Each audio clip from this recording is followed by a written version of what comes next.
Marcus Webb drives 34 miles to work each way, lives outside Columbus, Ohio, operations manager, 2 kids, mortgage. Nothing unusual about his situation. In late 2020, he ran the math on gas versus electric, decided an EV made sense over 5 years, and bought a 2021 Nissan Leaf Plus. $40,000 after incentives. 18 months in, everything tracked fine. Then Ohio got its first real heat wave of 2022. Marcus plugged in overnight. Like always, woke up, dash said 147 miles of range. His Leaf was rated 215 miles. When new, he'd owned it less than 2 years. Hadn't done anything wrong. Called the dealership. They ran a diagnostic. Service advisor came back, looked at him with the particular expression of someone who has delivered this news before, and said, "Battery degradation is within manufacturer parameters. This is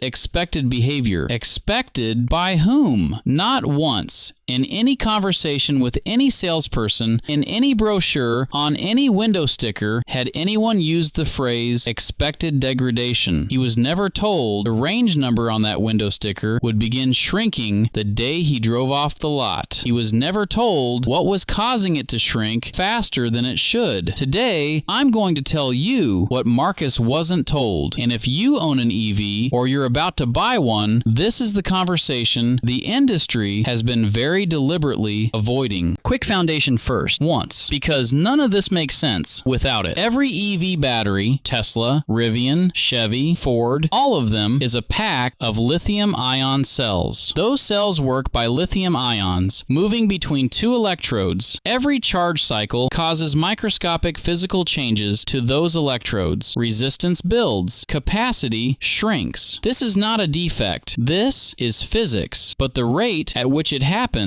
that is not physics. That is a software decision made by the manufacturer, controlled by the battery management system running quietly inside your vehicle. A system that can be, and regularly is, modified after you've already bought the car through over-the-air updates without your explicit, informed consent. That is not speculation. That is in the terms and conditions you agreed to when you connected your car to the manufacturer's app. 3 specific ways this is costing EV owners money right now. Number 1, DC fast charging and what the brochure leaves out. Every manufacturer markets fast charging as a core feature. Ford calls it charge to 80% in 38 minutes. Tesla's supercharger network is a selling point. Hyundai's 800-volt architecture is framed as a technological achievement. All of that is true. Fast charging is fast. It also causes more battery degradation than almost anything else you can do routinely. A 2023 study in the Journal of Power Sources tracked 2 groups of identical EV batteries over 600 charge cycles. One group used level 2 home chargers. The other used DC fast charging for 70% of their sessions. After 600 cycles, roughly 3 to 4 years of average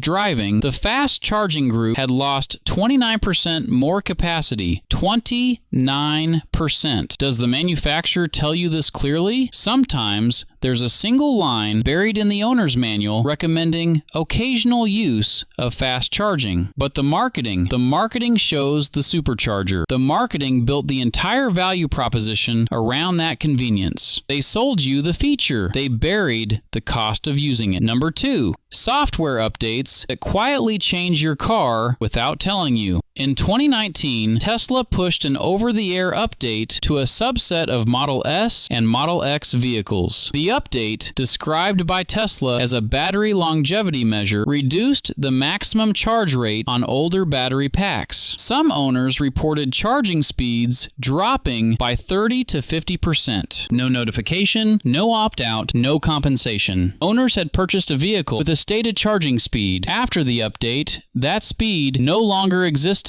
on their car. This isn't only Tesla. Hyundai pushed an update to Ioniq 5 and Kia EV6 vehicles that changed the default charge ceiling from 100% to 80% without asking owners First, GM pushed updates to Bolt EV owners, even those who had already received physical battery replacements under recall that permanently throttled fast charging speeds on the new packs. Read that again. Brand new replacement batteries, still artificially limited by software. BMW altered regenerative braking behavior through an update. Ford changed the Mach-E's charging curve. You are not buying a car in the traditional sense anymore. You are licensing a vehicle from a software company that retains the right to modify what you purchased. That sentence should appear in every EV advertisement. It appears in none of them. Number 3, public charging reliability. The number nobody wants you to see. In 2023, the Joint Office of Energy and Transportation published data from 657 DC fast charging stations across the United States. At any given time, approximately 27% of the chargers surveyed were non-functional. More than 1 in 4 Tesla supercharger stations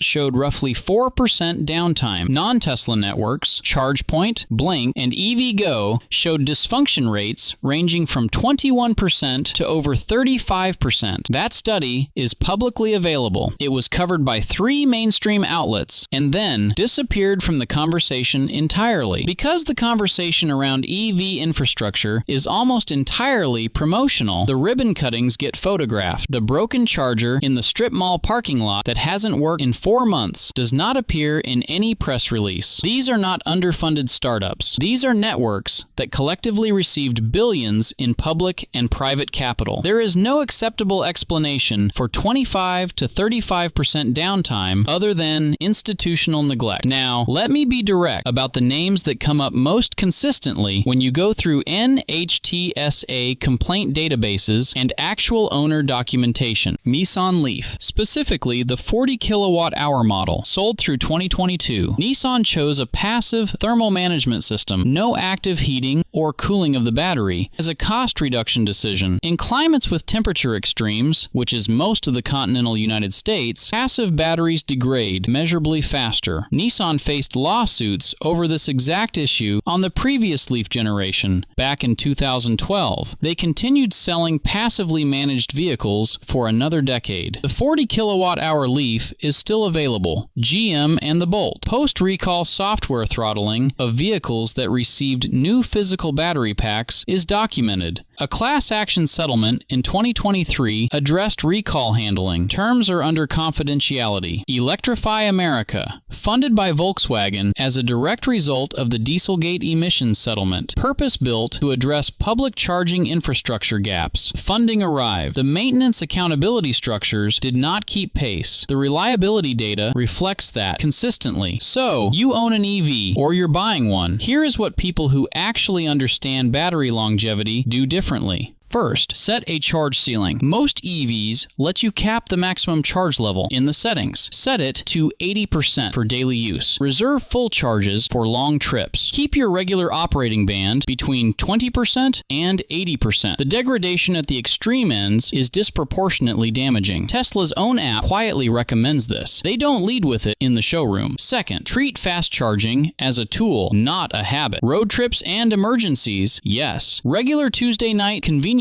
charging at the mall, no. If you don't have level 2 home charging, a 240 volt outlet and a basic EVSE unit runs $300 to $800 installed. That investment pays back in battery health within 2 years. Third, read your over-the-air update permissions. Find the section in your ownership agreement that governs what the manufacturer can change remotely. Look specifically for language around charging behavior and performance features. Knowing what you agreed to is the first step toward holding them accountable.